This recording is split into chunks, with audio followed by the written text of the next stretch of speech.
Before we get started today, I want to say thank you for every single like, comment, recommendation, and a very special thank you to my listener support group. If you like what we do here at Off the Deep End Podcast, please consider checking out the listener support tab on our channel's anchor link. Without you, we would not be able to continue the great work we're doing with these conversations, breaking down boundaries and helping heal each other by sharing our stories, our trials, our tribulations, and how we process them. Let's jump straight into this episode. Are you thinking about making a podcast? Spotify has a platform that lets you make one, and if I can figure it out, you definitely can too. You can create your own content all in one place for free with zero hangups and even earn money as soon as you get started. Spotify lets you record and edit episodes from your phone or computer so you can go mobile, just like I enjoy to do. My favorite thing about it is that you can create video episodes if you wish and upload them to wherever podcasts are heard. You can even set up subscriptions or, if you're like me, listener support options for listeners to help you grow. I 10 out of 10 recommend the Spotify for Podcasters app. Or, why don't you just step over to www.spotify.com/podcasters to get started on your own podcast. What's happening, everybody? Welcome back to another episode of Off the Deep End Podcast. As always, I'm your host, Eddie. But today, as always, it's not about me. I am so excited and blessed, honored, honestly, to be sitting here to celebrate Women's History Month with someone who is making a serious impact in the Pacific Northwest, someone who I sought out to specifically have on today as we commemorate all the great ladies in our lives to talk about the powerful impact they have on us. I don't think I could be anywhere near where I'm at today in my life without the people who have impacted me, and the majority of them were ladies. So I'm so excited to be a part of this and to be just a humble servant of humanity in this conversation. I'm joined today by the one and only Miss Lori Longthorne, and I cannot believe that we finally were able to dial this in. Thank you for joining me today. Finally. Thank you, Eddie. Thank you so much for having me. Super excited about today. I've been a follower of your podcast, and I just love the work you're doing, giving folks a platform to just share their stories. It's been just super amazing for me to learn more about people. It's just such a great platform. So thank you again for the invite, and what a day. Yes. The end of Women's History Month. I know. Celebrate. I love it. Thank you for absolutely. including me. Yeah. Absolutely. Of course I wouldn't. Of course. How could I not? That's the real question here. Well, why don't we just jump right in and start with the nitty and the gritty. My favorite part about someone's life is usually the foundation of who they become in the future, or it could be the polar opposite of who they are in the future. So your childhood. Tell me what it was like growing up for you. I love it. I was so lucky. I had a great childhood growing up. Super fortunate. My dad, this probably will not come as a surprise as you hear more about my story. He was military. He was Navy. Great man. Just full of energy. He was the kind of person who would walk in the room and he was just bigger than life. Everybody wanted to know him. He knew everybody. He knew everybody's story. He was just a really great person. My mom was super creative, very artistic, and she was also a pageant mom. But a pageant mom not in the way that she was raising me to be in the pageants. She actually was in the pageants. Oh, so rock on. Yeah. Rock on. Mom's working it. Look out. Mom. She was born in California, moved up here early in her life. Was in the Miss Burien pageant, so it's she's royalty. I like to remind her that all the time that she's royalty. Keep her head held high. She's just she's amazing, just creative, fun-loving. I think you'll hear a common theme through our stories. Just she's always focused on giving back to others. It's always about others, not only my family, neighbors, community. She worked at Federal Way High School. She was an English teacher and in the computer lab as well. So you'll kind of notice some common threads here. Yeah, definitely right? Some common threads. I remember growing up, I loved English class. Yeah. Not just because I was dyslexic and couldn't write well, and the teachers focused so much on me, but because I was the slow integration of having computers and technology actually show up at the school. Yes. During what I was doing. That was the really, in the years that I was growing up, that was the start of that bridge between, all right, we're really going to dive into this computer thing. All the different colored MacBooks in the studio, in the computer lab, and I loved it. I absolutely loved it. I love it. And it was such a turning point, right? Mm-hmm. It was the turning point. How technology really kind of came and reshaped our world moving forward. Awesome time. Awesome Definitely. time. Yeah, for sure. Well, my brother, luckily, is a mix of my dad and my mom. He is super creative, artist, musician, teacher of the year several years ago. Wow. Every fourth grader wants to be in his class. Just amazing. He and his wife have raised 4 boys, amazing students, amazing athletes, all part of the NDSU football and sports program. So athletics has always been something super important in my life. Athletics and sports. Super lucky to grow up in the Federal Way School District. Went to Decatur High School, Gators forever. I know we have a lot of Gator fans out there. But I think one of the things that really stood out in my childhood from high school is that feeling of a squad, right? Of community, of just having some of the best friends, like the group. It was my first experience of just friendship and networking and being with a team. I think, some of my friends, we think about that, they kind of stuck around for years, 40 years. I'm still friends with some of my friends I met. Oh, I hope I could say that down the road. Oh my goodness. I think in high school, that's where we're really starting to find ourselves. We're actually finding out. In middle school, we do the test the boundaries thing. You test the boundaries of your parents' patience, test the boundaries of life, and you start to realize that life sometimes bites back or hits back or gets frustrated with you as well. And then high school is like, okay, who do I want to really be when I grow up? It might not be an astronaut. I might just want to make it through high school and to learn how to make friends or to find out who I am as a person. Absolutely. To identify your individuality as who you are and who you want to become. Oh yeah, and who's got your back. Mm. And I know that's a strong theme in the military, right? I hear that a lot. Who's got your back? I have a core set of 10 friends. I think like Andel, DJ, Jan, Eisman. Eisman was one of our best friends. He was the van driver. He always kept us out of trouble. Everybody got in Eisman's van. He would take us to all the games together, sporting events. I had a good friend named D-Money, who was a good friend of my brother's, Dana, Darla, Lisa, Laurel, April, Kim. Still friends to this day. We practice every year for our next year reunion. Our 40th year reunion, we're practicing. Our 40th, we're practicing. We got to get it right. So one of the things about the friendship, too, is it's taught me is tools along the way, right? Things that are helpful for you.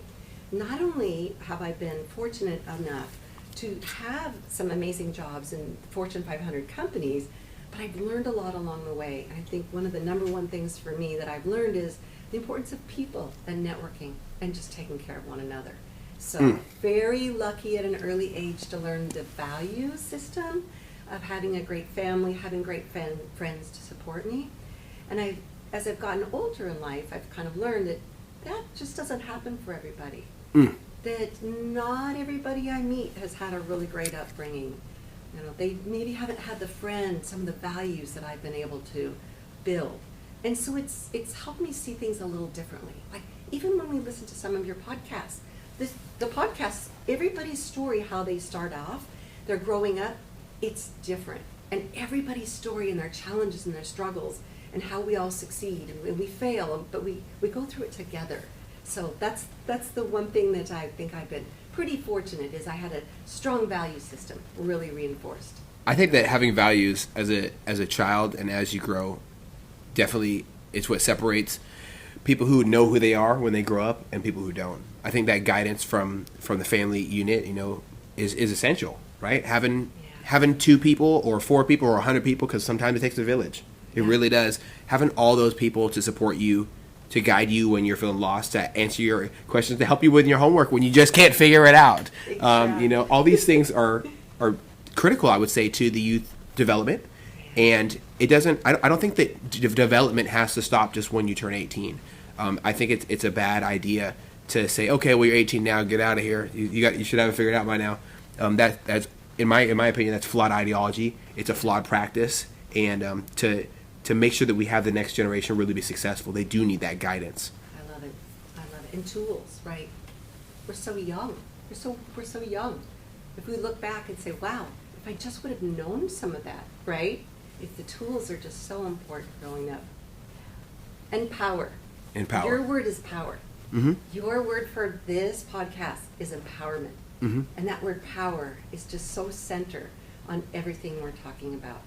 I was so lucky growing up where my mom would say, hey, what do you want to do?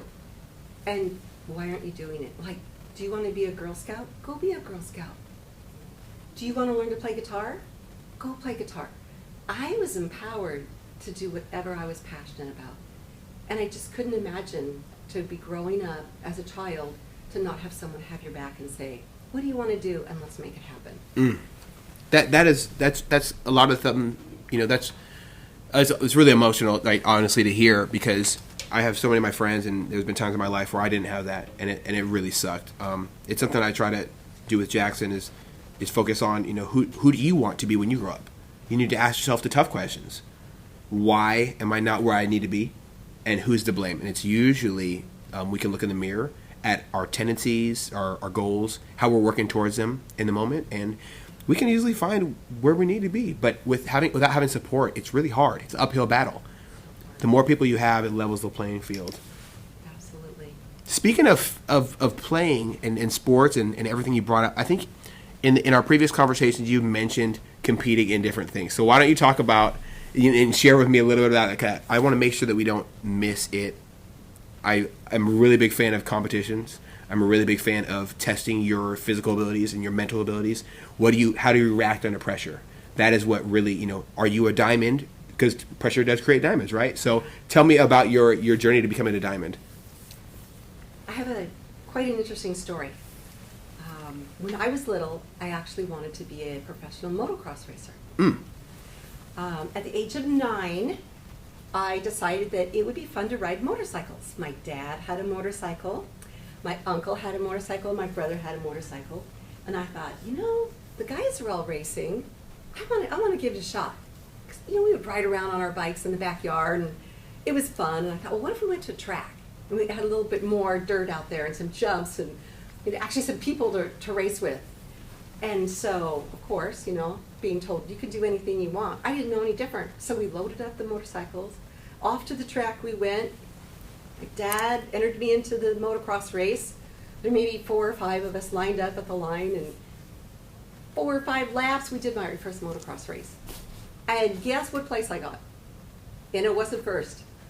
Second? Not even second. Okay. Maybe at the very third? end of the pack. Okay. It did not go well. And I think that's when I started to get the passion for competing and winning, right? Like, oh my gosh, if I'm going to do this, I want to be good. But I didn't have the tools. I had a bike that had some old handlebars. It had like a lawnmower engine in it, right? And I had a helmet that was 3 sizes too big. So, first off, didn't have the right gear, didn't have the right equipment, but I had the passion. Boy, I had the passion. I loved it. I was hooked. This was my thing.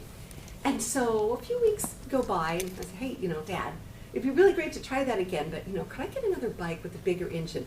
I just want to be equal, right? We talk about just opportunity. How can I even be good if I can't even get the same bike that everybody else has? And he's like, okay, deal. All right, so I'll get you a bike. So sure enough, got a bike. Sure enough, my mother, the pageant mom, who wanted me to look good and safe, decided she was going to make me an outfit to race in. All right. Here it All comes. right. Oh, yeah. All right, Mom. Here it comes. So Mom gets this bright pink outfit, right? So I have these bright pink pants with a matching jacket. And I'm like, to look this good, you better be good. And I'm thinking, oh, Lord, please help me. Just help me. Help me get off the line, get around the track, and please, just don't let me be last place. So sure enough, I'd been practicing. I had the bike geared in. I was just ready. I had my shifting down. I was going to nail the start. Sure enough, I wasn't last. I was first place. It was just the excitement. I was equal. It was equal. So, skills, right? So not only did the bike perform, I was ready. I could hear out of the helmet. I'd been practicing, and I was ready this time. So that's how it started. I got the bug. I raced for 5 years. Started off in RM 50. I moved up to an 80. I raced 100 class. I think I raced a few races at 100, or in a 125. So RMs, Suzuki's, and Hondas. And I was actually 5th in the state of Washington. So I was getting pretty good at racing. To say the least. Right? I was pretty darn good. There were probably around, back in the day, 100 racers in the state of Washington, and there were only 3 women. So I was very aware of that this was not a sport that was really female dominated, definitely male dominated, but no problem, it just jumped right in.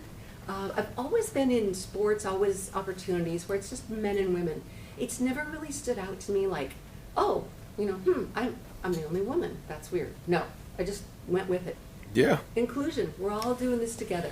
100%. And I like how you describe that, because instead of shying away from the greatness that you could have accomplished, you just dove right in, right? How many great human beings would not be remembered if they didn't take a second and say, hold on, I think I can do this. There's no one stopping me. I'm putting my own restrictors on. I'm handcuffing myself to the wall, and I'm saying I'm not going to get on the dance floor or whatever, right? Yeah. Holding yourself back is one of the most dangerous tendencies that we have as human beings, in my opinion, because how many great historians went against the Inquisition and said, I'm going to talk about my truth? Or how many great people stood up in the face of adversity and triumphed during trials and tribulations?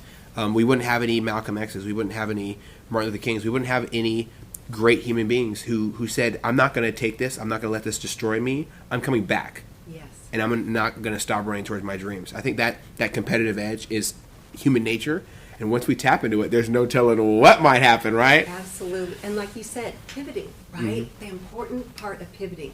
Like, this worked, or this didn't work, but I'm not giving up. And you just, that's such an important point, right? I could have stopped at any point after that first race, right? I lost. Nobody wants to lose. And I could have said, oh, this was awful, I'm never going to do this again. But no, I analyzed what didn't work, and how can I change some of the processes, the gear, the tools. It's all about what's in your toolbox, right? Go back to your toolbox. What don't I have? And like you said, nobody told me I couldn't do it. So I'm like, I am going to do this. I'm just going to keep going until somebody says no. And no one ever said no. And the wheels never fell off either, hopefully. Oh, there were some good times. There were some good times, okay. Well, there's a lot of good times. I know my mom is going to be listening to the podcast. And there's a lot of stories you don't tell your mom. There's just like stuff like growing up. One of the challenging things was there was this big track called Strataline, and it's out towards the ocean. It's ORV now. But it was really tricky on the starting gate, right? Because you had to get your front wheel lined up. There would be someone with a flag down the track, and they would give everybody like maybe 10 seconds. They'd kind of go by with the flag. If you had an issue, you'd raise your hand. So they give the flag, nobody raises their hand, so you put it in gear, you get ready, get on the throttle, and you watch the gate. And the challenge is, as soon as the gate drops, then you go, okay? Everybody gets stuck at the gate because they over-anticipate the gate is going to drop. So the guy next to me, as the gate's starting to drop, he launches it and hits the gate to try and drop the gate down faster. So I think the gate's coming down, so I full throttle it, drop the clutch, and go head first flying. The whole bike completely flies over the gate, right? And my mother was way far away on the grandstands, had no idea, right? So everybody comes out around the first corner, and there's no me, right? It's like when you go to a horse race, and the jockey fell off, and you see the horse but not the rider. So there's no me. Oh. So my dad is there, the other dads are there, they're taking the guy next to me and me are laying there. They pop us up, get us back on our bikes, and off we go. And so after about 2 laps, I caught up, right? I did fine. But to this day, I don't think I've ever shared that story with anyone, and especially my mom, who will hear it. But right? Do you quit? No. No. You just find a new strategy. Go faster. Yeah. Go faster. Go faster. Don't quit when you fall. Go faster. I love it. I absolutely love it. I have quite a few friends who've been involved in motocross, and I got to see how they've transitioned over the years. So leading up to motocross, there was quite a few normal BMX and specialized bike crashes and broken everythings, and bloody shins at school when they showed up, and Oh my gosh. so many black eyes, broken noses from just the handlebars. And Yeah. I think the most dangerous situation I've had on a bike was, well, my mom will tell you when she listens to this that I'm lying and it's the mirror story, but that's not my biggest downfall. My biggest downfall when it came to bikes was my front brakes falling off, and this is actually the reason why I started taking front brakes off all my bikes. Front brakes, the hardware was loose when they sold it to me, and I didn't pay attention because, oh, it's a brand new bike, it's good, and I'm a kid, I don't care, right? Of course it's gonna be good. I'm flooring it down a hill as fast as I can go, just pedaling downhill as fast as I could go. There's no way I could go make this bike go faster physically. I was trying so hard, and the front brakes disattach from their mount. The hardware falls off. The brakes, of course, come around the front of the bike, right? And they and hit the front axle, and the horseshoe where it sits on it. And Right. and next thing I know, I am doing a little flipsy-daisy is what I call it, going head first over my handlebars. And I have a bunch of cars laughing at me. Some random soccer mom gets out of the soccer mom van and comes to my rescue. Oh, it's okay. I'm bleeding everywhere. She's like, do I need to call your parents? I said, they're gonna tell you I should have checked that. I just start walking my bike home. Oh no, it was a mess. It was a mess. So I don't think there was any going faster for me that day. But I can get down with that. I used to love exploring woods and climbing from trees and hanging ropes and swinging from them and trying to climb higher. And I really thought I was a great explorer, but I always pushed the limits of life as well. Yeah. And I think how great is it, that adrenaline rush, that moment of fulfillment when you accomplish something. A lot of kids have helicopter parents, and they're not allowed to have those moments. So good on your parents for letting you have that moment to grow, right? Yes, yeah, great opportunities. Yeah, super fun. Wow. Well, I really do miss riding bikes, right? I had so much fun besides that and the mirror. Yes, Mom, the mirror was horrible. The mirror incident was I was driving down a hill again. It's always downhill. It's never uphill. And I smashed into a mirror because my mom or somebody distracted me. And so I looked back and I looked forward and I had a mirror right there. So don't ride distracted, ladies and gents. Don't do it. I think I had a similar incident, and that ended my motorcycle career. Oh my goodness. That, along with finding out the pay that motorcycle racers earned back in the day, and being a female, I don't even think there was a salary Oh my goodness. allocated to that. So that gave me the opportunity to maybe pivot on my career ambitions moving forward. Yeah. How you monetize your skills is essential. Yes. That's one thing my grandpa told me. He said, "Be great at something, and sell who you are, not in a way that lessens who you are or lessens your individual value, but bring something to the world. Do something powerful, right?" Absolutely. So what did you pivot to? Well, then I pivoted to a large aerospace company in the Seattle area. Okay. 2 months after graduating from high school. Oh. I just jumped right in. No one told me I couldn't, right? I was like, all right, I'm taking a job. I'm just a starting job, right? Starting job. So it's funny you mentioned about computers, right? You started to get going with computers, right? That was kind of like a pivot for you. Yeah. Well, I joined the workforce, and this is a dinosaur story. We're going way back here to black and white TV, when dinosaurs ruled the world, and we had typewriters. This is like when we didn't even have computers yet.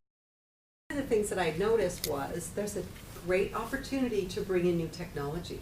This was just when computers were coming out. What an amazing time to be working in a Fortune 500 company. Yeah. Right?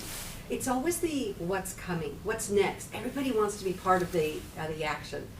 Like even today, you think of all the cool things that are coming with technology. Back in the day, and this is about 40 years ago, I already had this thought, oh no, typewriters are not going to work. This is manual, old school. Handwrite something and then type it, and then the first mistake you make, you have to, oh no, do it all over again? No. So I was so excited to be part of that technology revolution when computers first showed up that I signed up to be in charge of the training program. So I wanted to learn the new technology, right? We talk about learning, and growing. This is just so important throughout life. Learn and grow, learn and grow. So I learned as much as I could about the computers. I volunteered to do training for everyone. I trained our whole team to help empower them and elevate them to help get them to the next level. Because that's what it's all about, right? Helping people, making people have the tools available so they can be all that they needed to be, right? 100%. Amazing, yeah. I think that technology can be a very powerful asset. If you look at even the United States Navy that I was a part of for a while, they're still using a lot of the same practices from the past, and it got to the point where, okay, let's get rid of this phone and distance line, right? Yeah. Let's get rid of this, or let's get rid of the idea of using the communications brought in by that. We're still going to use sound powered telephones, but why don't we upgrade and send something between the two ships? I don't know, maybe like a walkie-talkie or something. We might be able to figure this thing out. Just talking instantly. You know how to say again, talking to the sound powered telephone that is just connected, and it's insane. It doesn't need any power. Yeah, it's very useful. Yeah, it's amazing. But I don't see any EMPs going off. So why don't we just figure this thing out? It's amazing, isn't it? The communication tools and how much it's evolved. And one of the cool things that happened was not only like you said, how can we communicate more effectively? I was on a project. I worked with I had a team member, and his name was Mario. And our manager came over, and Mario and I were talking about a project we were working on, and there was a third person there in the room with us, and my manager turns to the third person and says, hey, there's this amazing opportunity for you to go and learn this new technology. It's called electronic data interchange and e-commerce.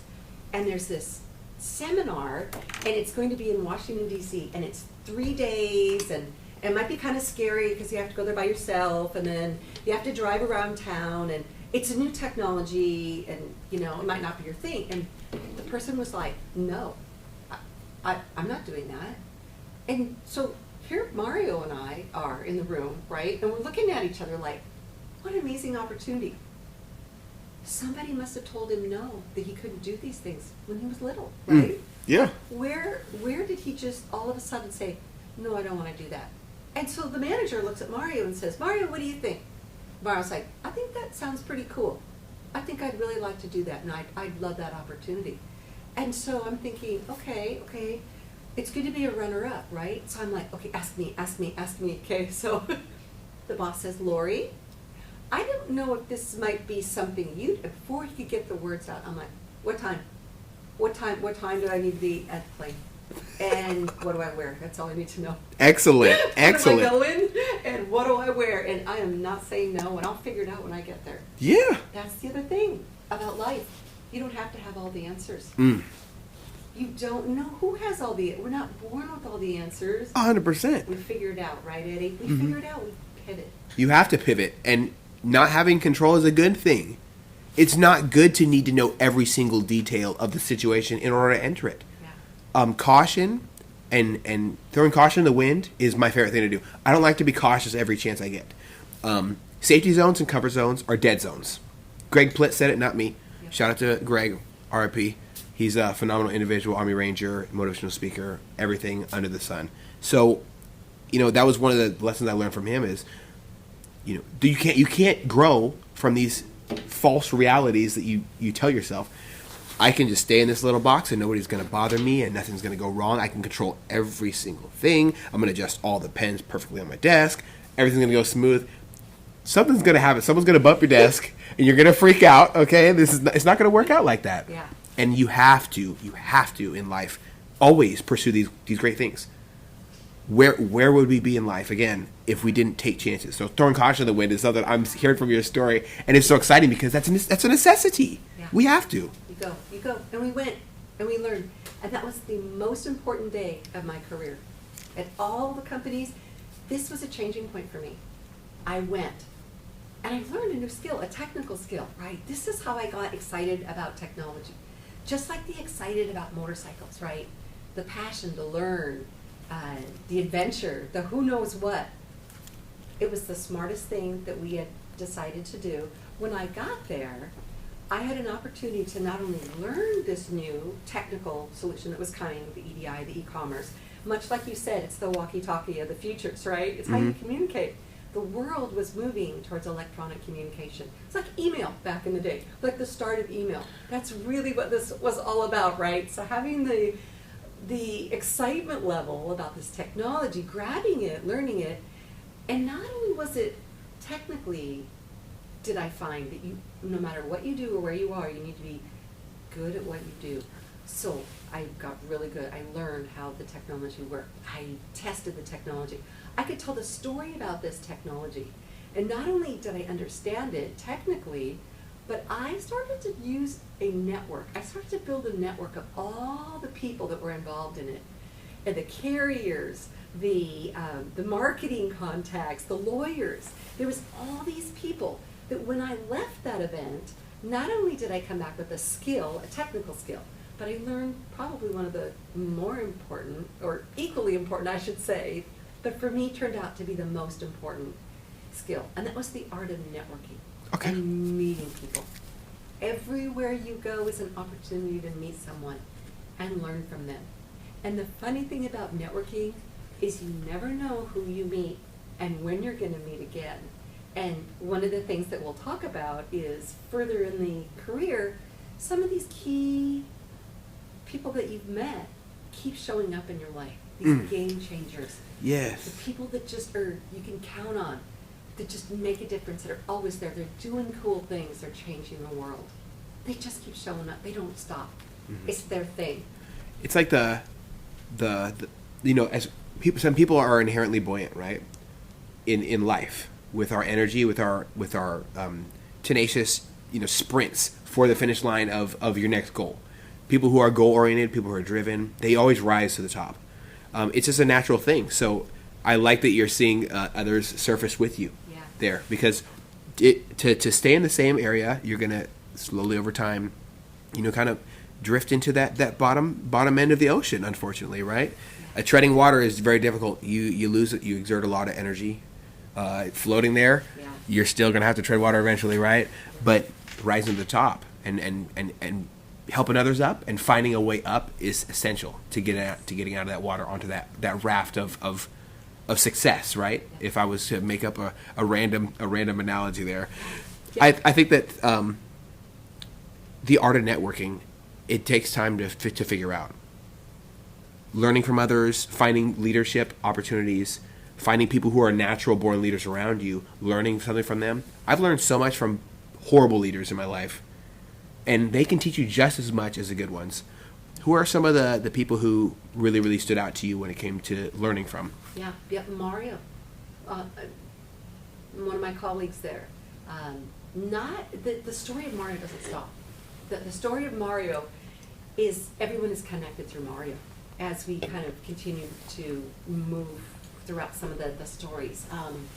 Mario actually created an opportunity for me at a large technology company in the Redmond area. So come to find out, this technology company was actually building a product. And Mario, super adventurous, said, hey, how'd you like to go with me to go work on this new opportunity where we could actually build product instead of just deploying product? And I thought, why don't you go first and you see how you go and let me know how it goes. So he went and he created a team of allies. He was always about, who can I help? Who can I elevate? Who can I create opportunities for? He was one of those leaders, like you said, Eddie, who were some of those leaders that you respect, that you learn from? Mario. Led by example, created opportunities for others, paved the way. So without that one day where we went to Washington, D.C., and then Mario going on to the next company and creating opportunities for all of us. He led by example. He was a leader, super empowering, just, gave back to others. He definitely is one of my leaders that I really respect. Mm-hmm. The other one, there's another female leader, and her name is Kathy Rodsfeller. And so Kathy is actually the chief foundation CFO, so chief founding officer. Yes. Of Ignite. And Ignite stands for Inspire Girls Now in the Technology Evolution. And so a funny little story about how Kathy and I met, and it was actually you heard the pattern of the Mario and Kathy, how we connected. So I was working in a role, and I just happened to look around the room, and I was like, this is the first time that I noticed I was the only female. Now, I had raced motorcycles, no problem. I had been in other companies, no problem. School, no problem. But all of a sudden, I was in this new role, look around the room, and I'm alone. I'm alone. This is something new. And so I'm thinking, well, where are all the other females? Because this is an amazing opportunity. Do they not know about it? Are they not interested in it? Where are we losing the girls? Are we losing them as they come out of high school? That they're not interested in pursuing careers in technology? I just didn't know. I was baffled. And so I chatted with a few of my other female friends in technology. I said, there's an opportunity here. And it wasn't a problem in just the company I was at. This wasn't a company problem. This is actually a world problem. This is a world problem in that we're just losing women in the technology field. It's not really, as a female, it's probably not one of the roles that you'd say, oh, I really want to do that, right? And so as I started to dissect that, I was like, why are women saying that? There's so many great opportunities. The work is challenging, rewarding. And so the more young girls I talked with, the more female leaders I talked to, we were missing them as they were coming out of high school. And one of them was stereotypes. That young girls just thought, it can't be that exciting, and it's all for boys. So at a young age, the girls were already thinking that they weren't included. They just felt like they were excluded, and they didn't even want to pursue it. At that time, I would say, this is probably about 20 years ago, the percentage was 18% of the workforce were female in technology. And so I was just blown away by that, and I was like, no, let's look at some opportunities here to change that demographic. Mm-hmm. Absolutely. And there shouldn't be, I hate the idea that there are stigmas, and I love the opportunity and excelling at it to remove stigmas or stereotypes or, common misconceptions about industries. I love the fact that, I'm in the elevator trade right now, and I love the women in the elevator trade. There's no thing they can't do that I've ran into. There's nothing there's no idea of them sucking or anything. Like I don't get what stops others from entering trades. It often comes down to when I ask them, like, where are the rest of the girls in the trade? Like, where's everybody? Because I see every single shape, size, and color of skin in the industry. Yeah. But one thing I don't see is a big boom of women in the trade. And I asked, like, I didn't even know about this because, like, me personally, like everybody knows my story. I didn't even know that elevators were a thing. I found out about elevators, like people actually fix these things on an emergency line, on the ship, right? Yeah. After a horrible, family incident, I found out that there's an opportunity like this, and I said, okay, well, I'm leaving the military and I'm going to come and work on elevators. I guess I don't know, like, why not, right? So I pivoted, right? Yes. I love that word that you use. Yes.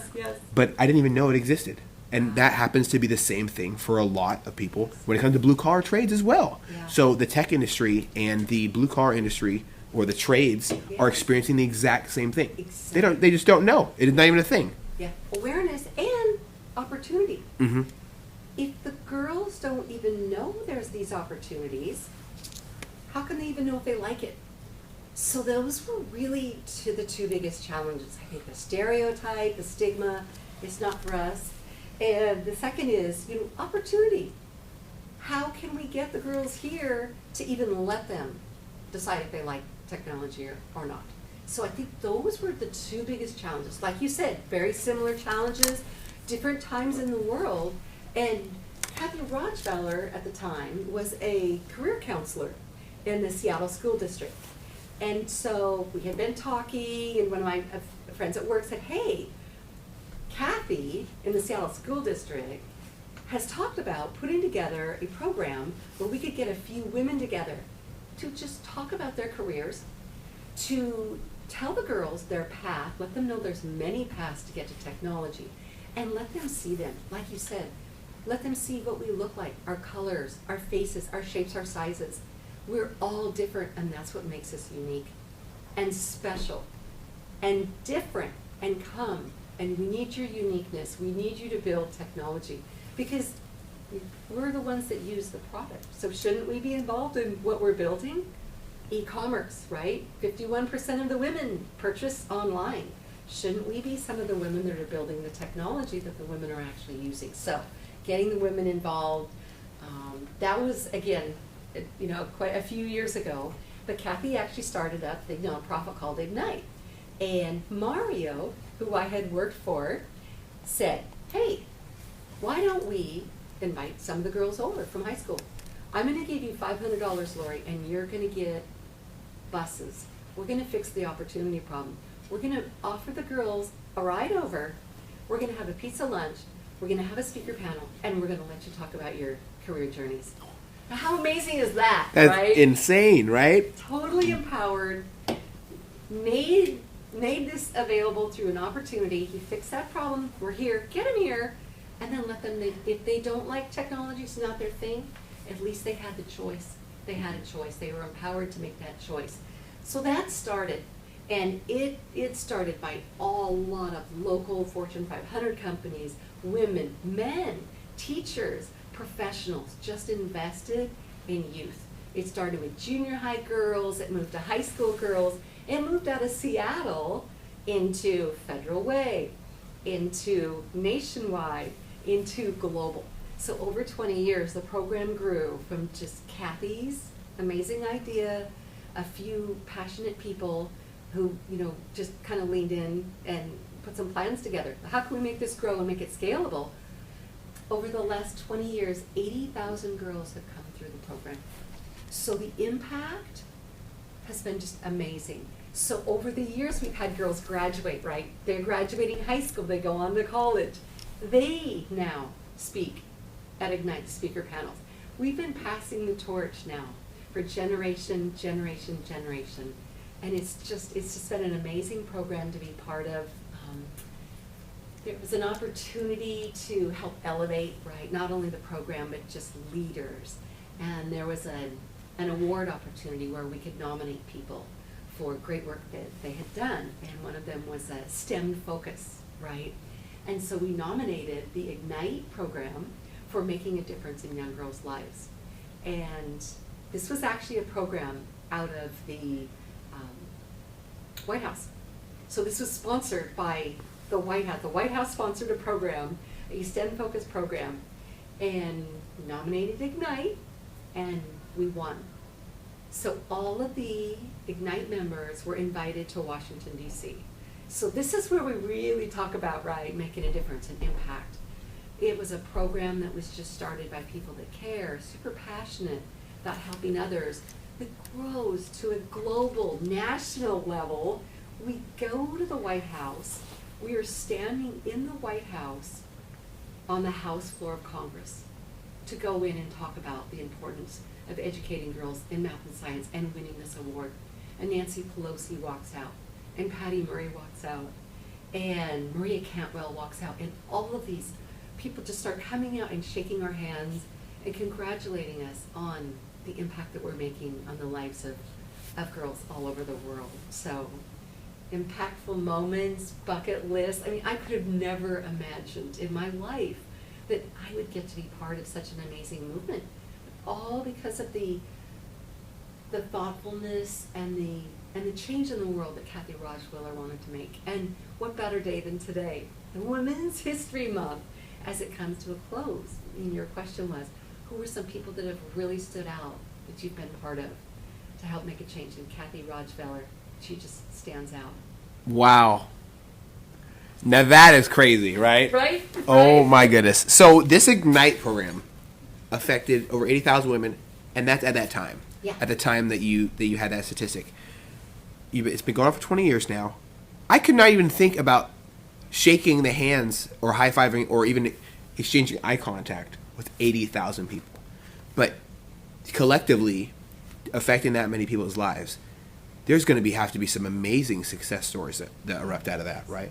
Do you have any that come to mind off the top of your head of moments where, obviously that's a huge moment that stood out to you, right? Yeah. But Yeah. a moment that affected you in a way that you really felt like you were you are on the right path, on your path, your focus, your journey. You're on the journey to becoming who Lori's supposed to be. Yeah. One of the really cool things that would come out of the Ignite meetings is, so we would bring the girls in, and there would be maybe 20 girls, and there would always be like 2 or 3 that you just click with. The message was landing, and they were asking the hard questions and the smart questions, and the eye contact was there, and the amazing thing would be the follow-up. They would reach out directly and say, I want to learn more. Can you spend an hour with me? Can I come to your office and just job shadow with you? And that's when you knew that you made a connection. And for me, it was the speaker panels were amazing, but it was the girls that would reach out afterwards and just say, I want to learn more. Can you just spend an hour with me? Show me what you do. And I'm like, you want to learn? You come sit with me for an hour. I'm going to show you everything I do in my job. I'm going to give you a feel for what it's like. I want to show you the culture here. I want to give you a feel for day to day and see if you like it. And ask more women, ask more men. Get with people you know. Find out what you really like, what you don't like. And that's going to help you when you get into the workforce. This is just kind of like we're leapfrogging these women, right, to give them these opportunities. The cool thing for me was these girls, 4 years later, would end up at corporations I would be working at. They then would be on the speaker panels with me. I'm like, just 5 years ago, you were in high school, we were talking to you, and now you are speaking to other girls. So it's passing the baton, right? It's passing the baton. It's elevating. It's reaching back. How can we keep helping? You got to reach back and bring them with you. You got to bring them along on the journey. I think that was my biggest thing. Every year there's a gala, the Ignite Gala, where we all get together and we just talk about the great things and the impact that we've been able to have through the nonprofit.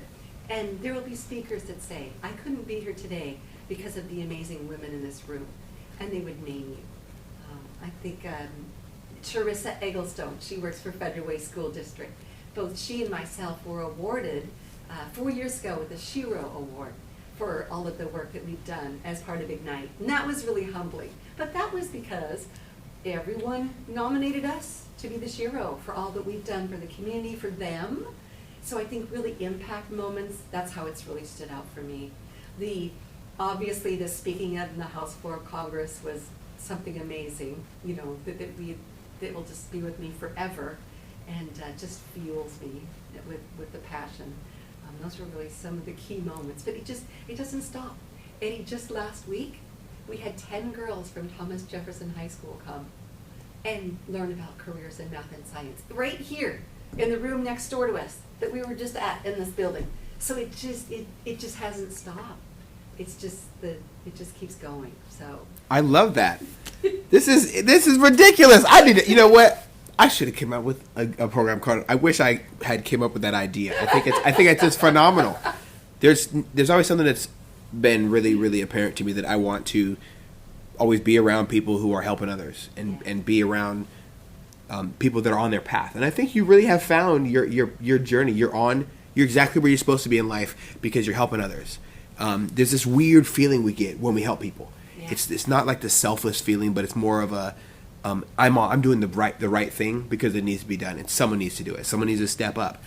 I always say that the effect you have on others is the most valuable currency this life will ever offer you, and you're definitely rich as hell. Okay, I just gotta say it. Helping people is huge. Yeah, that's where this life thing is worth it. Yeah. I think that's where this sense of purpose shows up, right? We have a big issue in America right now with mental health, with having a feeling of I belong here or purpose. And I think it's really, really great that you and all these ladies are all coming together and helping each other. What would life be like if we all gave others, just at least one person, a hand up in life? Not a hand out, but a hand up. Here, check out this opportunity. You might like it, you might not. But if you do, and you pursue it, I'll be there. You can bounce ideas off me. Let's work together to improve as a team and as a unit. And that creates not only a more productive workforce, but it also solves a lot of issues when it comes to purpose. So I really do love that you're doing that. And it's the gift of time, right? The gift of time. Helping others. Maybe there's an opening on your team, some of the work you're doing. Letting folks know, hey, you might be interested in this role. maybe you'd like to come and watch and see what I do. This might be something you might be interested in the future. But you're right. What is it that we can do for others, right? Take Our Sons and Daughters to Work Day is coming up April 25th.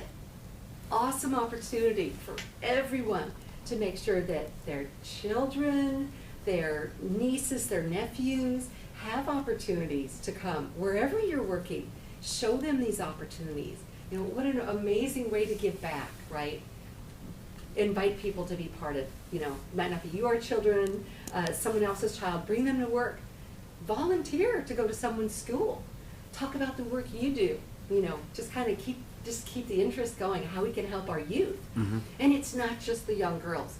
It's the young girls and the young boys, right? It's all of us working together. I mean, if we just focus on young girls, then we're right back where we started. We've left out the boys, and that's being exclusive. And that's not right. The word inclusive means we're all included. And that's what it's about. It's all of us working together, bouncing great ideas off each other, being better together. So I love what you said. We can all do something, right? Yes. Anytime throughout the year. There's so many things we can do to help others. And listen. Listen to what people need and help people. 100%. So going through life, there's a lot of huge highs, right? Yes. I think it's a great perspective builder to have those moments, those great moments. Building strength and fortitude over the years, it takes time. You have to really understand yourself, and I've definitely had moments where I was able to lean on myself for my great moments. Lean on the foundation I built, the strong foundation I built from the good times, in the hard times. Yes. What moments do you look back on and lean on for you? Because other than obviously going to speak in front of the White House, it's huge. It's huge, yeah. And it's a great question, right? Is in life, like we talk about the high points, right? But the low points, right? What do you do when the low points come? Mm-hmm. And we talked a lot already about, some amazing impact and just once in a lifetime opportunities. But with that, at the high point in life, sometimes come some low points, mm-hmm. right? And like you said, we don't talk about the low points. Not often. No, we usually keep them to ourselves. Keep them to ourselves, yeah. It's I think with the low points comes grace, right? We learn grace, right, as we go through some low points. For me, and thank you for this question, because right after the House Floor of Congress opportunity, it was such an honor to be at the House Floor of Congress. I also won an award, a Circle of Excellence award at the company I work at, which is awarded to one person every year. So it was one of the hugest honors that you could ever have. And my family was just so proud, right? They were so proud that, who would have ever thought that, you would have an opportunity when you wanted to race motorcycles, that you actually end up having an amazing career in technology and making such impact. And so for me, I know my dad was super proud, and my mom was proud, and my brother as well. The really interesting thing was that year, to be at such a high point in life, for that year to find out that my father had lung cancer. So probably about 3 months after in the summer, I had these high points. And then 3 months after that, right in the fall, my dad was diagnosed with lung cancer. And it gets even a little bit harder. In November, so just 3 months after my dad was diagnosed with lung cancer, I was diagnosed with cancer myself. So, after years of motocross racing, I felt something on my side, and I thought, well, something's not right. It must just be long-term damage from riding motorcycles. But on Thanksgiving Day, I went to the doctor to have some x-rays done, and they did a biopsy right there on the spot. And so I was like, oh no, this is not good news. And I remember telling my mom, she said, well, what are you doing for Thanksgiving? And I'm not telling my mom. No way. I do not have to have two people worried. Let's let one of us have a good Thanksgiving, because remember, my mom's the Hallmark holiday house, and holidays are a big deal. So I was like, I'm going to keep this in. I'm going to keep it in the vault, and I'm hoping that it's not what I think it might be. And if it is, then we'll deal with it. We will deal with it after the holiday. So sure enough, just so weird. You get a call to say, Lori, we want to let you know your test results have come back. It's cancer, and we need to get you scheduled for surgery right away. And I'm like, wow. Okay, my dad has lung cancer. I have cancer. Wow. A lot to process, right? They say when you get cancer, there's these 5 stages you go through that are very similar to grief. There's the denial, right? Like, is this right? Anger. Bargaining, like doing trade-offs. Like, what if I do this, or what if I do this? Depression, acceptance. You go through these 5 stages at any point, and I was just complete denial. Like, this can't be happening. This was not in my plan. My plan is unicorns in Disneyland. This is, whoa, right? Yeah. But the thing that I had was a toolkit. I didn't get it right away, right? I was pretty angry. I was just angry that my dad had cancer. Now I have it. Cancer's robbing my dad of his life, robbing me. I wanted to have a family. I wasn't able to have a family because of cancer. So cancer comes, and it takes things away from you. Like, you don't have a choice, right? And now you have a disability. It's something that you're going to live with the rest of your life. And the thing they said to me, too, when I was diagnosed was, oh, and, you're going to have a surgery, you're going to go through radiation, and the chances of it coming back each year in a different place are really high. But right? But once you get to 5 years, the odds will start going down that the cancer will come back. So there was, some studies, and so they kind of laid out the game plan. So I was like, okay, great, we'll do the surgery. So I did the surgeries, and it was just a time of healing. I had to give myself the grace to say, 1 year, you're going to go through it. You're going to do what you need to do. You're going to be depressed. You're going to have weird feelings. Go through it. Let yourself go through it, feel it, and then look at the climb back up, right? Mm-hmm. We talk about the hill. You get to a high point in life, and can you always stay there? Well, that'd be great. But sometimes things happen when you don't expect it, and it's how you deal with it. It's how you use the tools you've got to be resilient, to use your network of friends, right? Use your people. Use your physician. Talk to people, and don't take it out on others. Mm. And Eddie, one of your platforms is don't pass the pain, right? Yes. And the thing that I had was just anger, and not my best person. And so I was just really aware of, don't take it out on others. Don't take it out on your caretaker. Be nice to your mom. She's doing all she can. Don't take it out on your friends. Don't take it out at work. Just check myself, right? Like, mm-hmm. Do I need time? Take your 3 months. Go take some time off and come back and get back up that mountain, right? Get that climb going again. Definitely. That has got to be one of the most emotionally demanding things I've ever heard of anyone experiencing in my entire life so far. Like, I've been here for 29 years, and I've heard some things, but hearing that you and your father are both going through it at the same time, it has to strain on the soul. Like, it's normal. It's normal to have abnormal reactions to horrible life experiences and life news. Yeah. Being able to process the fact that you might potentially be losing somebody you love, and you are literally losing yourself in the same time, right? And dealing with the medical industry and stuff, it can definitely strain the soul, strain your patience, it puts just weights, it attaches weights to every fiber of your being and your life. I've had so many good close friends and family members unfortunately deal with and succumb to cancer, and sometimes, and it's not something that is ever going to be easy for someone to experience.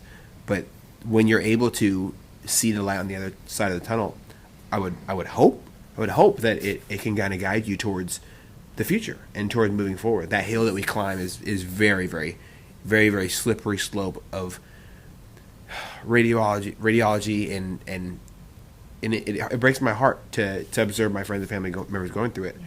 I try to be as understanding as possible, but I'll never be able to take that pain away from them, right? what are the most standout lessons through that you experienced, right? Because you're sitting there in your moment. Your dad's going through it. You're going through it. Wow, that must have put your mama under a ton of strain, and you under a ton of strain, and him under a ton of strain. Everybody's under strain. I think one of the big things was to be a patient and a caregiver at the same time. Anybody who goes through cancer as a patient, your caregiver goes through so much. They're trying to keep it all together for everybody. But to go through it to help your mom and yourself, it's a lot. And I would, just watching my mom and my dad, a million times I was like, let me just have the cancer. Don't let my dad have it, just let me have it. And that was kind of the trade-off part, right? Where you make trade-offs. Like I remember saying to God, just let me bear it. Let me bear it. Don't do this to my dad. Just let me, and let me be able to take care of him. It was hard to take care of myself and him and my mom.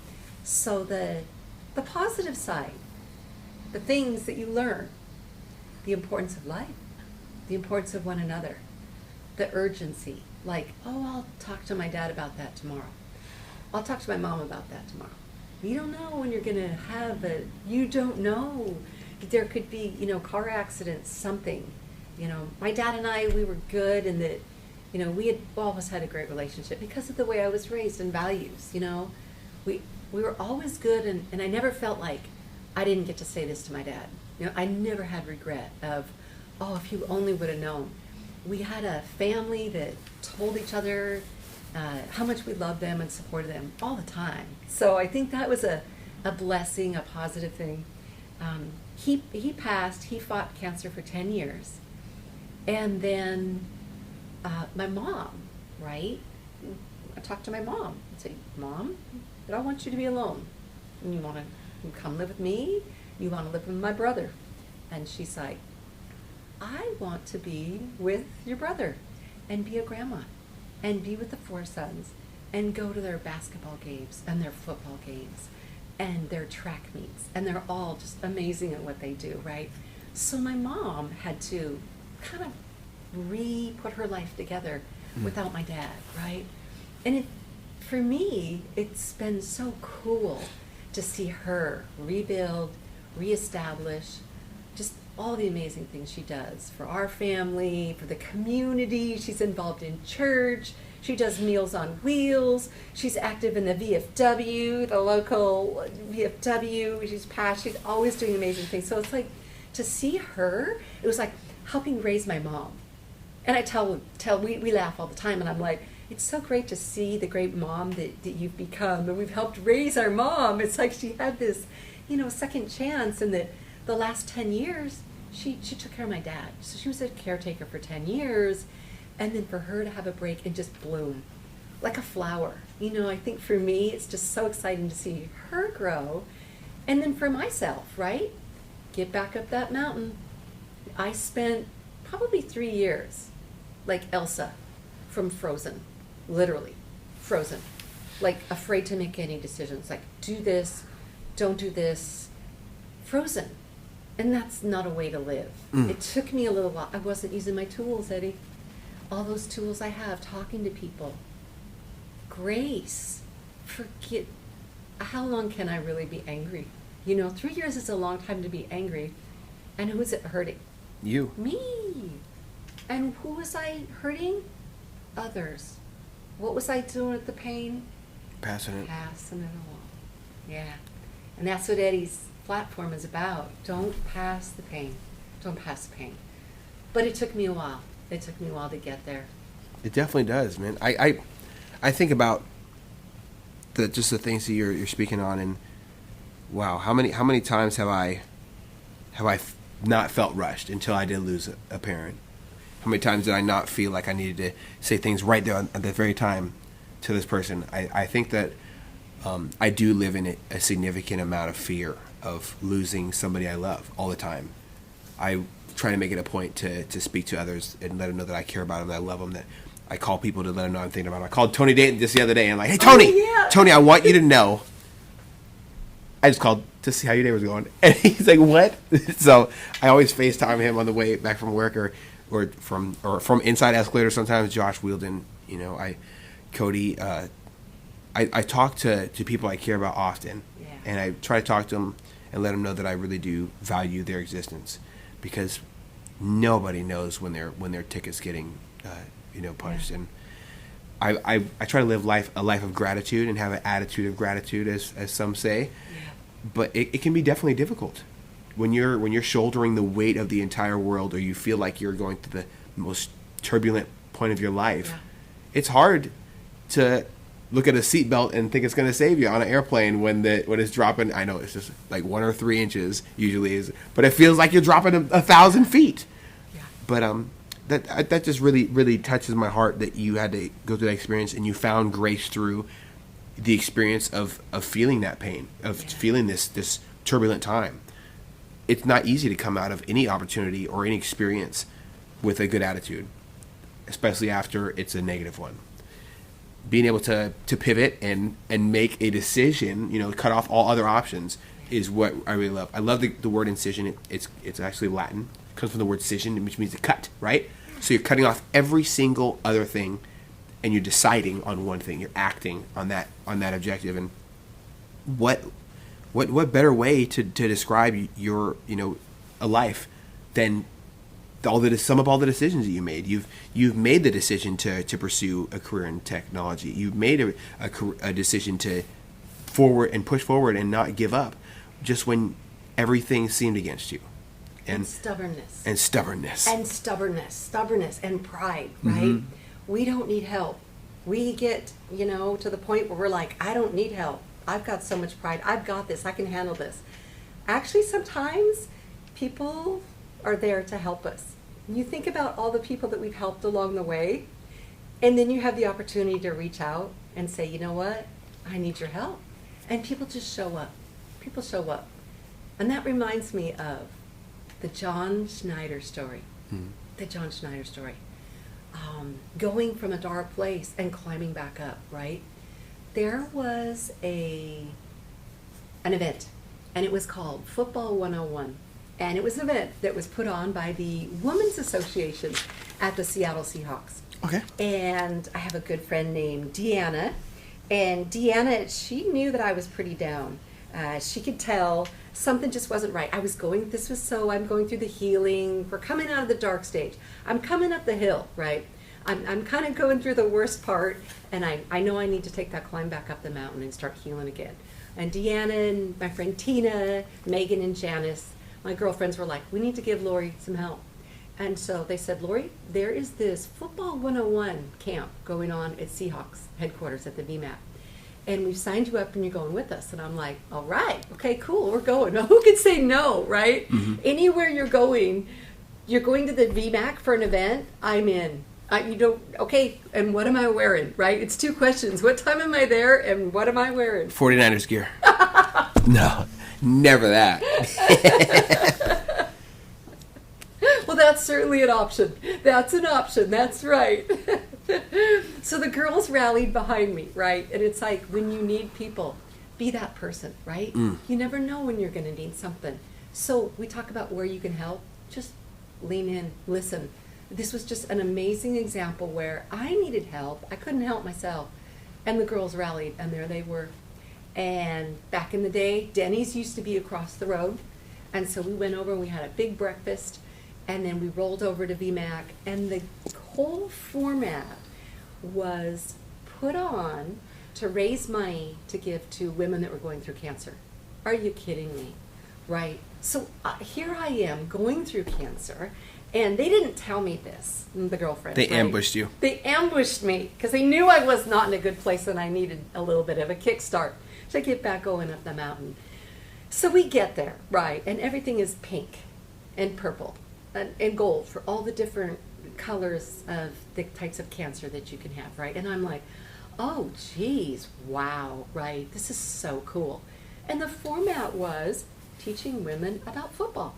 So we go into the theater where the players meet for player meetings, and Coach Carroll comes out and talks, and at the time Russell Wilson came out and talked, and there was a panel of speakers that talked, and the whole day was just empowering women. It was empowering women, inspiring hope, and the coolest thing was teaching you about football, what offense and defense was, what the plays were, how you call a play, the formation.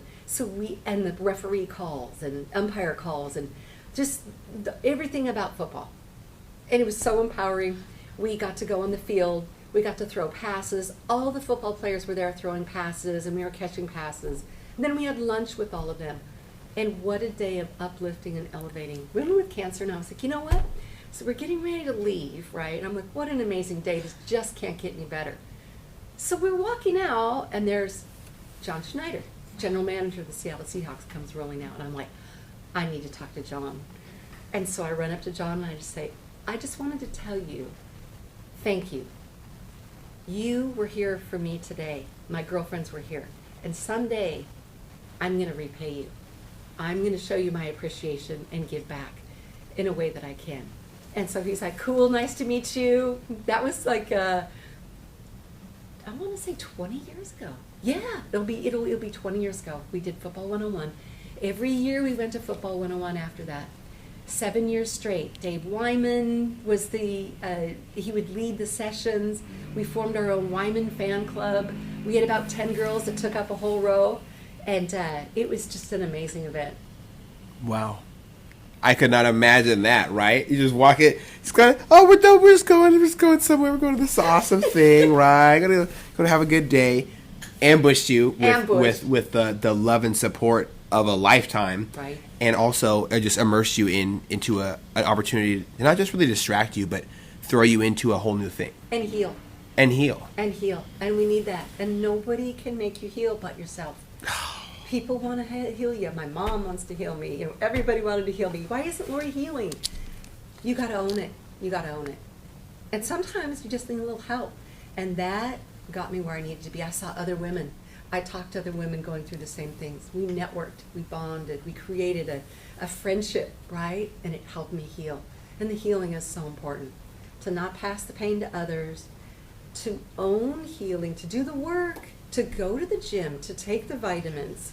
To eat right, to go to bed, to heal, to do the healthy things to heal, to get you where you need to be. Because your immune system's compromised anyways. And so you're not helping it by making bad choices. You've got to make the right choices. So owning. I love that you said that. You can only you can heal you. You have to heal yourself. You have to put in the work. I think that me just recently going through my shoulder injury, like last year, for half the year I was out of work because I tore my shoulder. I wasn't able to go through any of this process, and I was being completely horrible to everybody around me. Just thinking back on it, right? Yes. I really just gained quite a bit from what you're sharing with. Obviously, it's not the same situation as experiencing your father having cancer and yourself going through that as well. And I don't mean to try to compare the two, but the lesson behind what you said, it really spoke to me. I know that me personally, I have a lot of amends to make for me not being very happy about the fact that I wasn't able to be a provider for my family. I wasn't able to there was a point in my life last year where both me and my wife had just gone through life-altering injuries. Right. Her with her knee and me with my shoulder. So we were just operation broken, right? And it was so overwhelming at times. But I had so much love and support. My wife's mother rallied around us, and her, my wife's brother Jackson rallied and helped me out. He helped me pick things up. He'd laugh at me a little bit, which was great. But having that group rally around you, absolutely, it makes me appreciate the group I had so much more. And I definitely am going to have to make some phone calls when this is all over and give some hugs and buy some flowers and wish I was better, because I did pass a lot of pain while I was feeling it. Operation broken. And Eddie, you nailed it.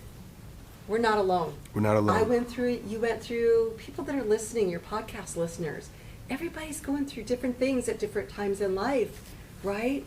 And by us sharing our stories and how we've been able to overcome resiliency, right? Using our tools. You're not alone. We all go through the high points. We all go through the low points. But you got to stick in there, and you got to let people help you, you know? You know, my story, you know, too stubborn to take feedback, you know? Like, I know all the answers. No, I don't, you know? And look what happens when you open up. Have grace, let people in.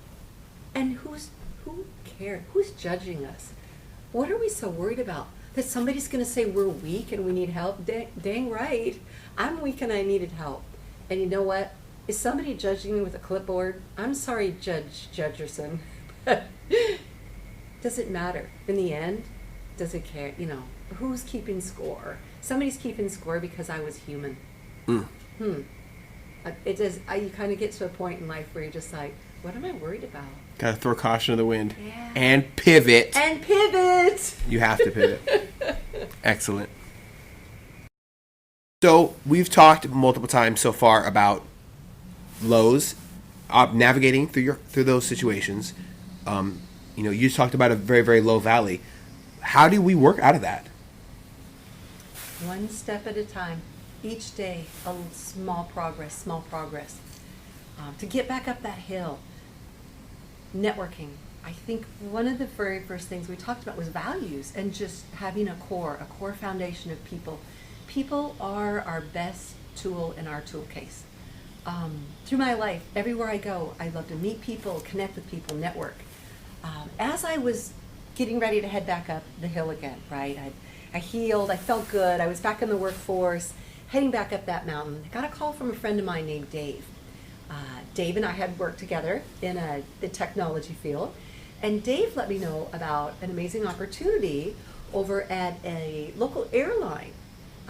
There was an airline that was looking to merge with another airline, become one big airline, and they needed help migrating their technology systems, their IT systems in the back end. And the leader was looking for someone to come and help her write speeches, help her with communications, and help her with event planning. And oh my gosh, the perfect job. If you could take every job I've ever done and put it into one, this was it. So on the way back up the hill, I said, keep me in mind. So I was in the interview process. It took 6 months to go through the interview process. This leader was looking for someone that was just the perfect click. You know, everywhere you work, the work is great, but it's who you work for that really makes your life fulfilling. Yes. Yeah, right? You 100%. all want that to click. You either click or you don't. And so I was so lucky to work for this woman, Sharu. And Sharu was an amazing leader. She was all about STEM, making opportunities for community, and empowering. She was all about empowerment and creating opportunities for others along the way. So amazing. I had this role. We did a lot for the community. We drove a lot of impact. But for me, one of the things that got me back up to the top of the mountain again was an invite that she had received to come to speak at the United Nations in New York. So wow, right? Yeah, that's pretty serious. Going to the House Floor Congress was pretty cool, but speaking at the United Nations with attendees from all over the globe, talking about women and the 17 goals that the United Nations has, amazing opportunity.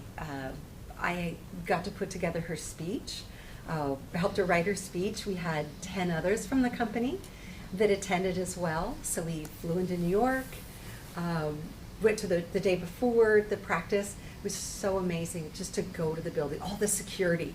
You can just imagine the security just get in the building. Just getting in the building and just the presence and just the power, just the amount of just change that building. You know, the people from all over the world have come there and they've just changed the world. And her speech was all about empowerment, empowering young girls, making opportunities for them in STEM-focused careers, and just empowering. That was back up the hill and on top of the hill again. So amazing opportunity. From there, Sharu was invited to speak at the World Trade Center in Seattle. So she had done a lot of networking with local CIOs that were all passionate about the community and technology and driving innovation, right? Building solutions that can help innovate the airline. And so one of the speaking opportunities she had was Carmen Best, who was the chief of police at the time. And so Carmen and Cheru had a fireside chat together where they talked about the importance of using technology and innovation. And it was just an amazing opportunity to meet Carmen, just such a go-getter. She wrote a book. She has a book called Black and Blue. And it's all about her growing up, how she had her values, some of her just challenges growing up, how she was resilient. You know, we look back a few summers. There was a lot of things changing in Seattle. Oh yeah. Yeah. Yeah, there were you know, you have to be resilient in those situations. Sure. I looked to Carmen Best with admiration for how she dealt with things. You know, I don't. There's a lot of negatives that came around that time. You know, we were all going through some weird things in life, but Miss Best definitely had a lot of weight on her shoulders. Oh yeah. And having to shoulder that, it can take a toll on you, or you can power through. And I really think she did a good job of powering through. Absolutely, and such a strong character. Mm-hmm. Just such a strong character, just rooted in her values, and a nice person. And you and I have had the chance to chat with Carmen. Yeah. And she's just amazing. We actually, through Carmen, we met. We have another friend who does a lot of work for the military as well, and that's Nate Boyer. I know it's the Nate story. I love Nate. He's awesome. We love Nate. Everybody has a Nate story, right? How we met Nate, how Nate's connected. When I was at the airline, I had posted that we were doing an event for, I want to say it was Veterans Day. And Nate saw the post talking about some work we were doing. We have an aircraft. It was honoring those that served. And Nate saw that, and he sent a comment like, hey, you know, I'm coming to Seattle. We're starting up MVP in Seattle, Emerging Vets and Players. And it's like, oh my gosh, you know, well, I'm in Seattle. And I'm like, why don't you just stop by and we can learn about what MVP is all about? And so he did. He brought some of his colleagues with him and shared the MVP mission, Emerging Vets and Players. When the players and our warriors come off the field, the uniforms come off, there's a feeling of losing that team, and bringing the veterans and bringing the sports players together with common goals. It builds that unity. 100%. And you know, Eddie, you know, you're part of MVP, the Seattle chapter. I know. I love the idea of removing these things that haunt us when no one's looking. Who are you when nobody else is looking? A lot of veterans in the transitional period, you know, they're struggling with identity, and it's not something that is usually spoken about. But it's identity issues. There's a huge issue that we're facing right now. It's who am I now that this uniform's off of me? Who do I represent? Who am, you know, what am I doing? What's my purpose? That is a huge issue that affects you young, middle-aged, old. Sometimes it affects people who aren't even alive anymore. What is their purpose? And feeling like you have purpose is a part of including yourself into your own story. It's a part of including yourself into the future. And understanding your purpose, it keeps you on this earth, ultimately, when you are going through those low valleys. I really do value the work that MVP does in the area. I love their approach to solving some crises that are facing the veteran community and also the athlete community. Who are they when they take off the uniform? A lot of them don't even know. An injury shows up, bam, you tore your pec. You're no longer playing for the Seahawks. Who are you now? Right. You played football for all this time, or you played baseball for all this time. You've been doing it since you were a kid. It's all you know. It's what you love, and now that's robbed from you by unfortunate circumstances. Let's put you back together. Right. And piece by piece. Their stories, right? So you do the huddles at the gym, where you come together, the athletes and military veterans, and you talk, right? You spend that time in the huddle. During the pandemic, I was invited, rough time, horrible time, pandemic, just so everything shut down, and you all did virtual workouts, and you brought everybody together, and you built that community and that sense of purpose. 100%. I saw it, and I've just seen over the years, I've just seen people grow through the program. Denver, AJ, Dave, There's so many. Just a list. So There's a litany of list, them. a mile long. Oh my goodness. Yes. And I love the stuff they do too. Yeah. I like Cody's approach. You know, Cody's the local. He owns Rebel Fitness down there in Renton. Yeah. And so Cody, he's a former Marine, and he definitely cracks the whip, to say the least. And we definitely do some pretty exhausting workouts. But he's able to manipulate. Cody's been in the fitness industry for a while. Yeah. He's able to manipulate every workout so that we have a very young man named Matt, and he has been in a wheelchair for quite a few years now. Unfortunately, he got robbed of his opportunity to walk by life. Yeah. But he is so full of life because he goes out and about and says, "I'm not going to let this destroy me. I am powerful. I will remain powerful." Yeah. He's there crushing the workouts because the workouts are formulated just for everybody and they can be augmented. Everything can be changed.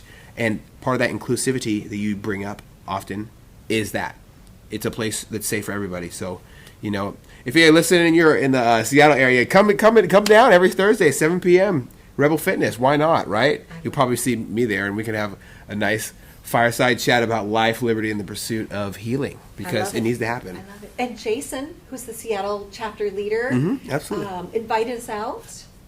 Nino from the Seahawks, who does an amazing job building community.